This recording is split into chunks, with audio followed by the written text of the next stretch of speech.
நல்லா தெரிஞ்சுக்கணும், இல்ம் என்பது அதபோடு சேர்ந்தால்தான்.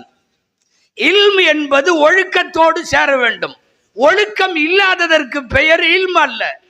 அவன் எவ்வளவு வேண்டுமானாலும் படிக்கட்டும், பெயருக்கு பின்னாலே அந்த படிப்பு இந்த படிப்பு, BA MA MTech BTech PhD என்ன வேணாலும் போட்டுக்கொள்ளட்டும், ஒழுக்கம் இல்லாதவனுக்கு படிப்பு இல்லை.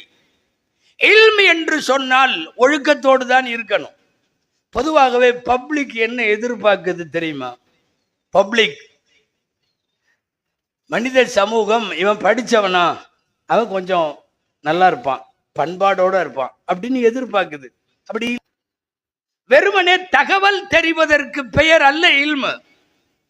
எனக்கு இவ்வளவு தெரியும், நான் 40 புக்கு முடிச்சிட்டேன், நான் 100 புக்கு கம்ப்ளீட் பண்ணிட்டேன், நான் அத்தனை கிதாபு வாசிச்சு முடிச்சிட்டேன். இல்லை, ஒழுக்கமும் கல்வியும் சேருகிற இடத்திற்கு பெயர் இல்ம்.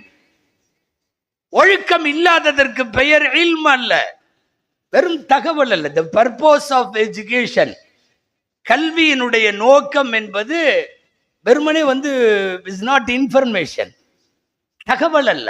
எனக்கு இவ்வளவு தெரியும், எனக்கு எல்லாம் தான் தெரியும், ஆடு மாடு கூட தெரியும்.